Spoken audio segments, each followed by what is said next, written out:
years that I've been in this department of higher education and training, I've never come across a document presented to me about this matter, about rape culture. I've never sat in a meeting where these matters were discussed. And government, we are known for meetings. And I'm sure in various other sectors, sit in long meetings and talk. But I'm saying, at least in the 4 to 5 years that I've been here, I do not have a recollection of this. It was after it eroded at Rhodes University that I called a team of officials, and I called Hayes. I said, this is a serious matter. Clearly it has been suppressed. If there are people who are talking about it, they are doing so in their own corners. This matter must top our agenda.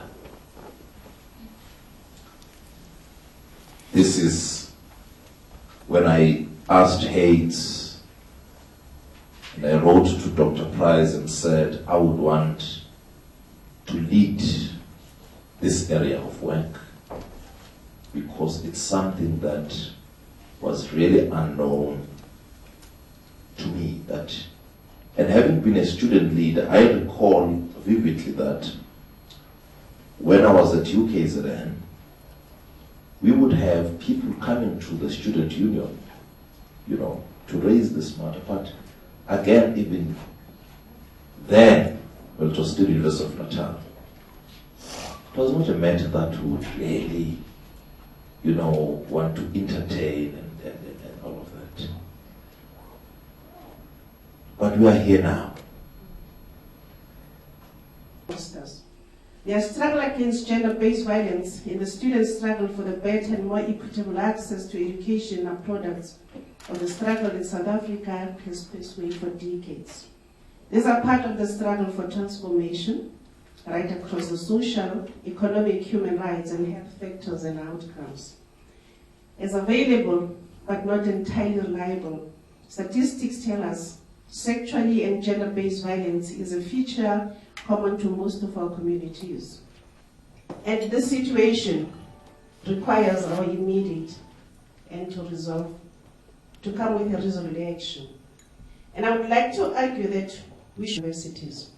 So the task ahead of us includes assessing the knowledge and the resource, the information, policy and resource, inequalities and gaps in our society.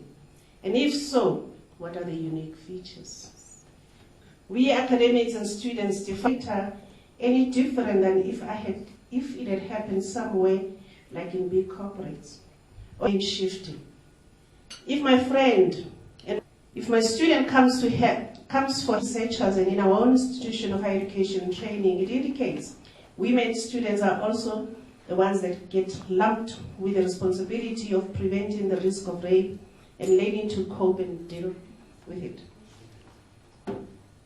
I learned something known as the waiting game. It distressfully indicates that social scientists observing these types of beliefs and behaviors over time deduce that this is contributing to a culture of fear and increasing the normalization of SGBV. In order to cope with the population at risk, primarily young women, has developed strategies and rules. Don't wear revealing clothes. Don't drink with men. Don't walk at night except in a crowd. And what happens if a young woman breaks a rule on Friday night? And if her waiting... Critical and important for us to have National Prosecuting Authority, South African Police Service, Department of Social Development, Department of Health, the private sector. I'm very thankful to this initiative when we go out into the fields from urban spheres alone. Most of our students come from before the age of 21, and that's what's relevant they're higher predominant. And through a study of rural Eastern Cape, we found that 16 villages are here. Is that only 50% of the case, because the culprit could not be located at our universities, have also shown that our universities are not safe here. The TVET study of the HSRC that conducted also gave us information like more than 5% of orders of women, they do not finish their studies, they live in that stigma causes of HIV/AIDS. It's also one of the biggest predisposing factors for many girls drop out. Enormous data has clearly shown our biggest dropout pictures happen because of these issues that we are not taking care of. This is our economy of South Africa.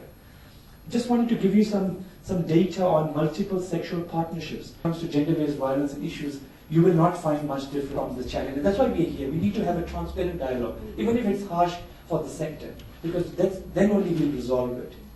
And one of the problems that I am very passionate about, which I want the dialogue to go towards today, is 65% of women, according to the latest WHO study, which is launched last year, says that the partner abuse within South Africa in last 12 months reported of an abuse of an alcohol imprisonment. So there's a direct correlation between substance abuse and gender-based violence. And this is what exactly WHO data has pointed out.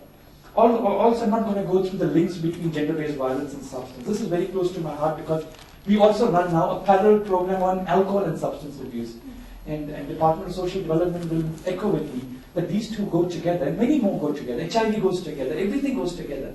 But this is one factor that has shown, because I will tell you what should we also do, and I'm just for a food of thought for you. They say that reducing alcohol availability to time. So in Australia, they reduced the time of alcohol availability around the campuses for 2 hours. And it reduced gender-based violence by 26%. Just with 1 hour of difference. With increasing 1% in US and Mississippi, increasing tax on alcohol by 1% reduces gender-based violence by 5%. So they say every increase of 1% of a tax on alcohol reduces gender-based violence by 5%. So that's the kind of studies that data is coming. And something that, so alcohol prices, but something that I wanted to open a dialogue is the screening and brief intervention. You know, these days, like when we screen TB, you can screen from 10 questions and 7 questions, and you can know whether you are prone for a gene expert or a TB X-ray. Similarly, in alcohol, from a 10 questionnaire of a newly designed methodologies, you can identify whether you're in primary addiction, secondary or tertiary addiction. And if you are in addiction, you can have a brief intervention. And they say, if you do the brief intervention, you know, if our peer educators can do the brief intervention, or if DSD can help support, bring psychologists or a social worker there, they say that it can reduce gender-based violence by 65%. Because of the alcohol addiction goes down. So these are kind of studies that we need to now see that's coming out from different parts of the world. So I just thought I'll put those studies that I have gone through with my team. And of course, nothing better than the TTT will direct us. So with alcohol and drugs, we have 35% of our population who abuse drugs and alcohol in the last 1 month, and they do not know who this led because of the water condom. So that's a kind of an extent of alcohol. We've got another epidemic called drugs and alcohol in higher education. So everything is rhyming together. GBV, drugs, alcohol, issues of HIV, and stuff like that.